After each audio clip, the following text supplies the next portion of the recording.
Ассалаумағалейкум, құрметті жақсылар, құрметті замандастар. Қайырлы кеш баршаларыңызға. Бүгінгі күндеріңіз жақсы, керемет, ойдағыдай өтті деп сенеміз. Өйткені енді біздің видео контенттерді көріп жүріп, өміріңізге кішкене болса да бір ерекшелік енген шығар. Өміріңізде кішкене ерекшелік, өзгешелік пайда болған шығар. Өміріңізді өзгертуге кішкене өзіңізде бір үлес қосып жатқан шығарсыз. Біреуді аспаннан, ауадан біреу келіп, өміріңізді өзгертеді деген ойдан арылған боларсыз. Айтады ғой. Ер жігіт пен кішкентай баланың айырмашылығы дейді. Кішкентай бала армандап жүре береді. Ер жігіт амал жасайды дейді.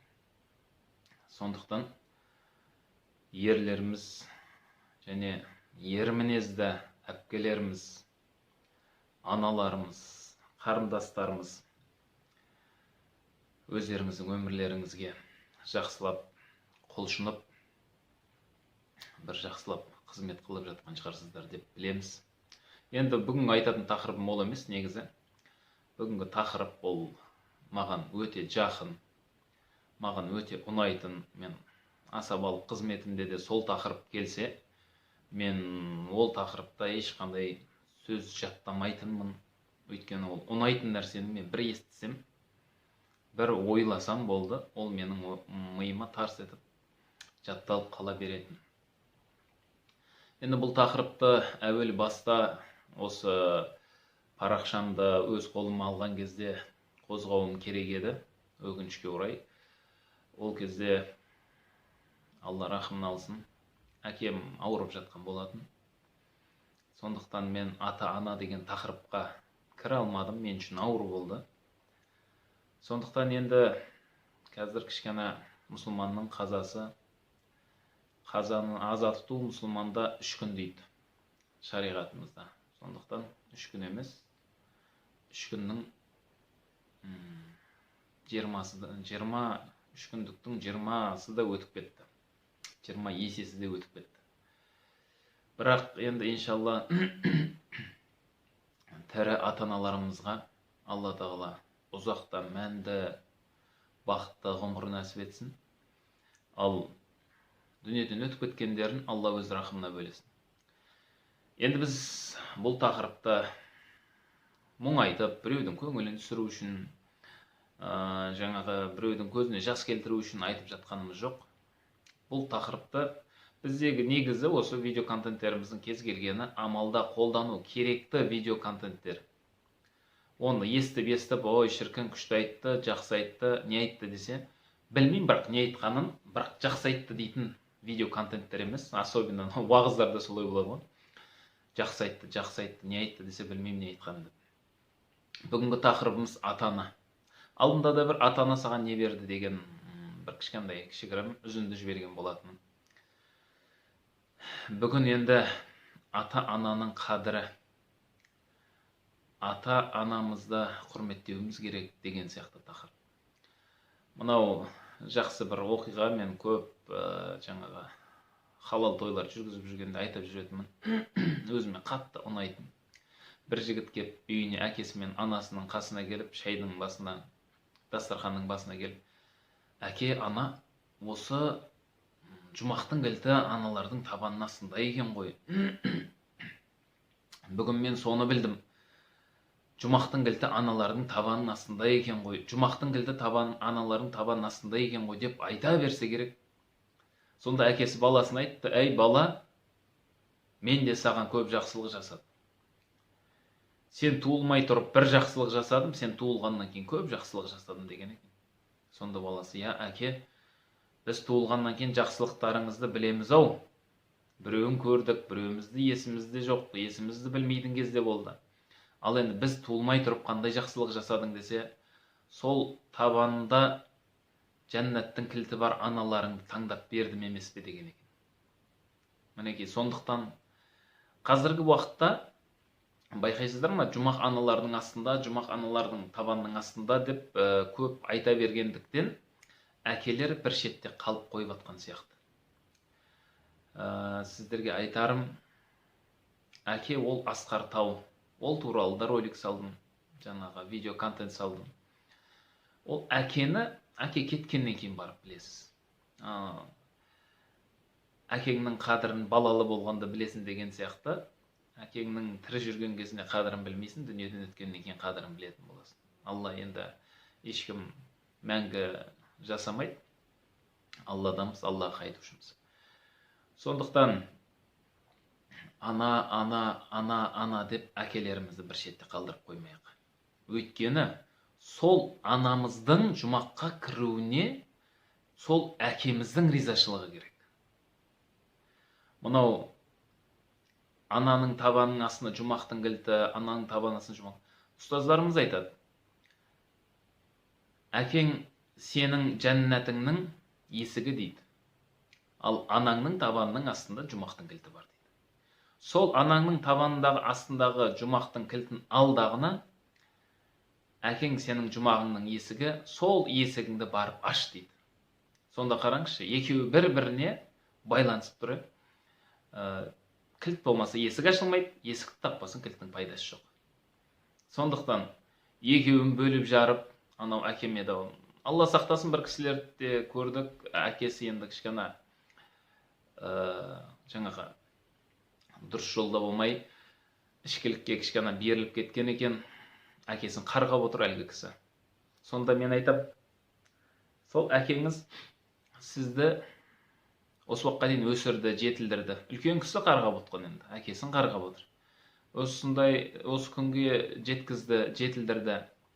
Сонда сол әкеңізге айтқан рахметіңіз осы ма деймді. Сөйтсем, сен білмейсің, сен мен әкем андай, мен әкем мұндай. Сен өзіңнің әкеңді жамандай берсең, мен саған өзімнің жақсы әкемді апарып бермеймін. Мысалға, рас, ақиқат. Сен егер әкеңді жамандай берсең, жаманнан жаман туады, жақсыдан жақсы туады деген бар. Алма талдан алыс құламайды дейді. Сол сияқты әкең жаман ба? Демек сен де жамансың. Қашан көрдіңіздер? Ит қой туғанын көрдіңіздер ма? Иттің қой туғанын көрмеген шығарсыздар. Мен де көрмегем. Сол сияқты сіз әкеңізді ит дейсіз ба? Сіз де дәл сонда итсіз. Сіз шешеңізді ит дейсіз ба? Сіз де дәл сонда итсіз. Сондықтан құрметті бауырлар, аузымен келген деп әкеміз туралы жаман айту, анамыз туралы жаман айту, ол мүлдем ойға келмеу керек нәрсе.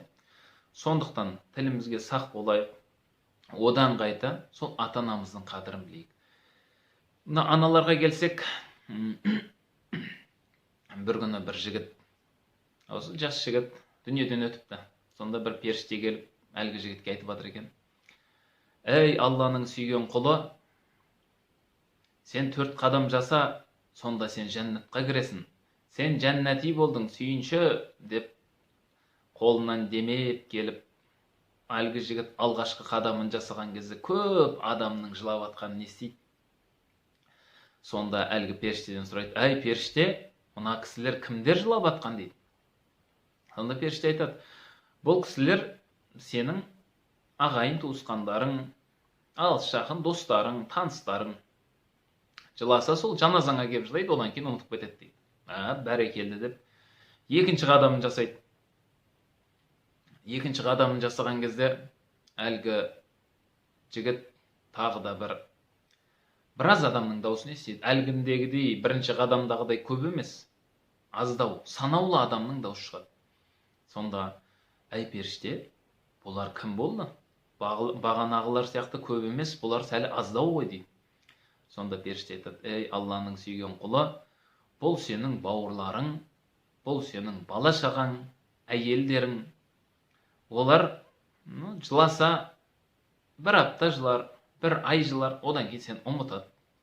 Есіне түскен кезде бір көздің жасын сығады, бір Құранын бақыштар, одан кейін барып, оларды сен ұмытады дейді. Бәрекелді деп әлгі жігіт үшінші қадамын аттай берген екен, жалғыз бір үн шығады дейді. Жалғыз бір үн сондай жүрегін езіп тұрып шығады дейді. Сонда әлгі жігіт періштеден сұрап жатыр екен: «Әй періште, ол кім болды? Сонша мені қадірлейтін жалғыз адам кім болды?» дейді. Сонда періште айтады: «Ей Алланың сүйген құлы, бұл сені 9 ай 10 күн құрсағында көтерген. Сен дүниеге келген кезде қуанып, сен өз нәжесіңді өзің игере алмай жатқанда, сол нәжесіңнің бәрін жуып, сол нәжесіңді жаңағы жиіркенбей жуып, тазартып, сол нәжесіңді жуып жатып, ей Құдайым, осы баланың өмірін ұзақ қыл деп тілейтін сенің анаң» дейді. Анаң сен дүниеден өткеннен кейін өзінің дәм тұзы таусылып, өзі өлгенше жылап өтеді дейді. Сонда әлгі жігіт арқасына қарап тұрып, періште айтады: «Әй Алланың сүйген құлы, артыңа қарама, 4-ші қадамыңды жаса, сен жәннатқа кірейін деп тұрсың» дейді. Сонда әлгі жігіт: «Мен рұқсат болса, жәннатым артта екен, мен анама барайын, сол анамның ризашылығын алайын, сол кісінің қызметін жасайын» деп артына қарай бұрылып кеткен екен. Әрине бұл бір оқиға, бірақ десе де жүрекке үлкен сезім ұялайтын, ойға ой қосатын, санаға сана қосатын жақсы бір оқиға. Мінекей достар, анамыз қасымызда жүр, біреуіміз сенсіреп жүрміз, біреуіміз дікең етіп жүрміз. Кім анасының қолын азанда тұрып сүйеді десеңші? Қаншама бауырларым жүр мен қасымда да. Сол кісілерге айтам: «Я, болды, бүгін, ертең, аргүні, оның аргүні».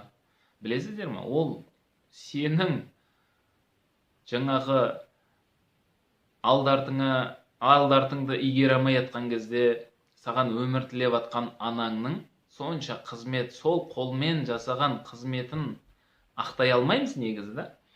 Сол жасаған, қызмет жасаған қолдарынан сүю біз үшін өте қиын.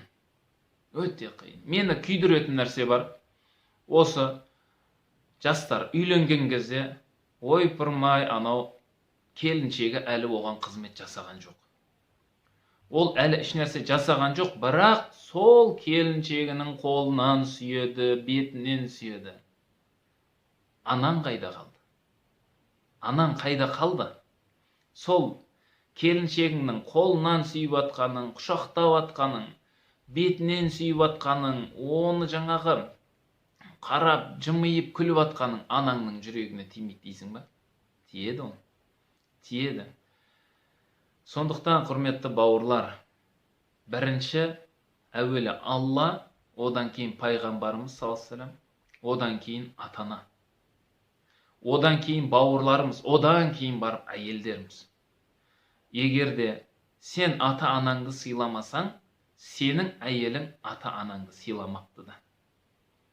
Өйткені неге менің ата-анамды сыйламайсың деп айтып қалсаң, әйелің айтуы мүмкін: сені туып, сені өсірді, сен өзің қалай ата-анаңа сөйлеуді білмейсің, қалай ата-ананы сыйлау керек екенін білмейсің, мен қалай сыйлаймын оны деп айтып қалуы мүмкін. Сондықтан, құрметті достар, құрметті жақсылар, енді ата-ананың тірі кезінде қадірін білейік.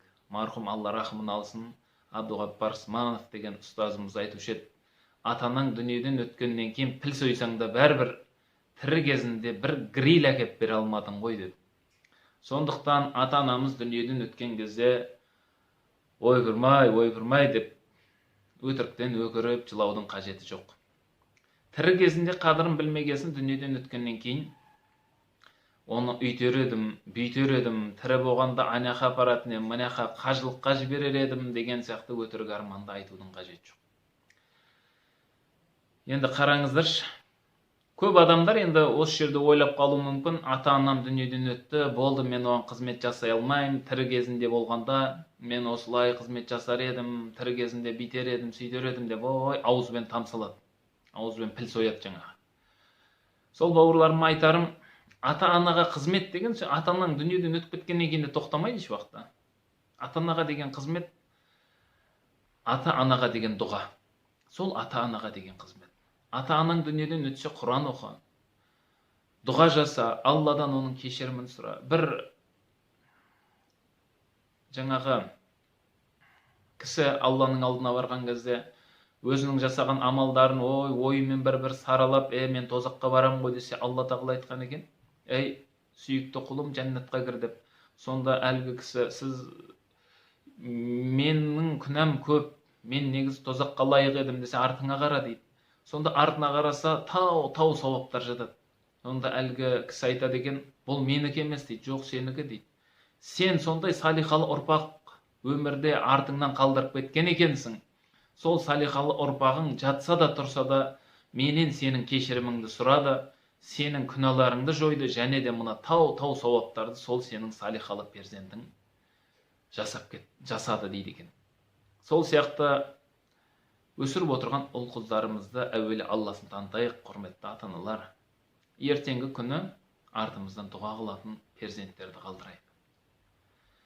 Мінекей, бір жігіт, мысалға, Құран оқығаннан не пайда, бір нәрсе деген сияқты әңгімелерді айтып кететіндер бар, Алла сақтасын. Бір жігіт келеді Пайғамбар саллаллаху алейхи алдына, я Расулалла, маған ата-анама бір жақсы дұға қылып, Құран оқып беретін біреуді жіберші қасыма дейді. Мен дастархан жайып қойдым, ас ауқатын берейін, сөйтіп Құран бағыштатайын дейді. Сонда ол Пайғамбар саллаллаху алейхи Әлиді жібереді. Әли барып, әлгі кісінің үйіне барып, Ықылас сүресін, Құл хуалланы 3 қайтарып, дұғасын жасап тұрып кете береді. Сонда әлгі үйдің иесі қапа болады, ұзақ сүре оқымады ма, мықты бір жаңағы ұзынан ұзақ Бақараны ма, Ясинді ма, басқа Исра сүресін ба, Ниса сүресін ба, біреусін оқымады ма деп ренжіп Пайғамбар саллаллаху алейхи қасына келеді. Сонда Пайғамбар саллаллаху алейхи әлгі жігітті ертіп қабірдің басына барады. Әлгі қабірдің басына барып, әлгі ата-аналарына, пәленше түгенше тұр дейді. Енді ол Алланың мұғжизасы, Пайғамбар саллаллаху алейхи пайғамбарларға берілетін мұғжиза. Енді ол жерде бір сиқыр, бір нәрсе емес. Пәленше түгенше тұр деп 3 қайталайды. 3 қайталағаннан кейін барып 3-шін айтып болған кезде барып әлгі ата-анасы тұрады екен қабірден. Сөйтіп, я Расулалла, бірінші шақырғаныңда біз әлгі Әлидің оқыған Ықылас сүресінің бірінші оқығанымен ләззаттанып жатыр едік. Екінші шақырғаныңда Ықылас сүресінің екінші оқығанымен ләззаттанып оң жағымызға таратқан едік. Үшінші шақырғаныңда үшінші Ықылас сүресін оқығанымен ләззаттанып сол жағымызға тарқатып тұрып атқанымыз осы деп айтқан екен. Сонда әлгі жігіттің сол Ықылас сүресінің өзі де қандай сауап екеніне көз жеткен екен. Сондықтан құрметті жақсылар, ата-анамызға деген, мысалы дүниеден өтіп кеткен ата-аналарымызға міндетті түрде бір молда шақырып, жаңағы сәндеп, дастархан жасап, жаңағы кола, фантаның бәрін қойып, пирог, торттарды қойып тастап барып Құран оқу деген міндетті емес. Жоқ жітіктерге, міскіндерге тамақ берсеңіз болады. Ал күнделікті тамаққа қарны тоқ адамдарды жинап алып, олардың қортамай атқан мизейміз деп жүрген адамдарға тамақ беріп, оның артынан Құран оқытып жатқанның сауабы аздау болады. Сондықтан құрметті жақсылар, білген сүреңізді оқыңыз, ата-анаңыздың кешірімін жатсаңыз да, тұрсаңыз да сұрай беріңіз. Ол тірі болсын, мейлі дүниеден өткен болсын. Сондықтан 90 сөздің тобықтай түйіні, Алла тағала сіздің және біздің осы контентті көріп отырған барша мұсылмандардың ата-аналарын кешірген болсын. Алла сол ата-аналарымызбен, бауырларымызбен, барша мұсылман қауымдармен бірге иншалла Фирдаус жәннатта жолығуды, сонда мәңгілік шат-шадыман өмір сүруіміз нәсіп болсын. Иншалла осындайда видео контенттерimiz шығып тұратын болады. Әрине біз дін маманы емеспіз, сонда да дінді жақсы көреміз. Дінді жақсы көреміз, Алламызды жақсы көреміз, Пайғамбарымыз саллаллаху жақсы көреміз. Одан кейін жаңағы ата-анамыз, бауырларымыз, әйелдеріміз, перзенттеріміз, ағайын туыстарымыз деген сияқты жайлап кете береді. Алла амандық берсін, тек қана жақсылық болсын. Осы видео контенттерді көргеннен кейін міндетті түрде өзіңіз амалда қолдануға тырысыңыз. Және де қасыңыздағы жақсы адамдар білу үшін достарыңызбен де бөлісіңіздер. Алла амандықта жолығуды нәсіп етсін. Ассаламу алейкум рахматуллахи баракатух.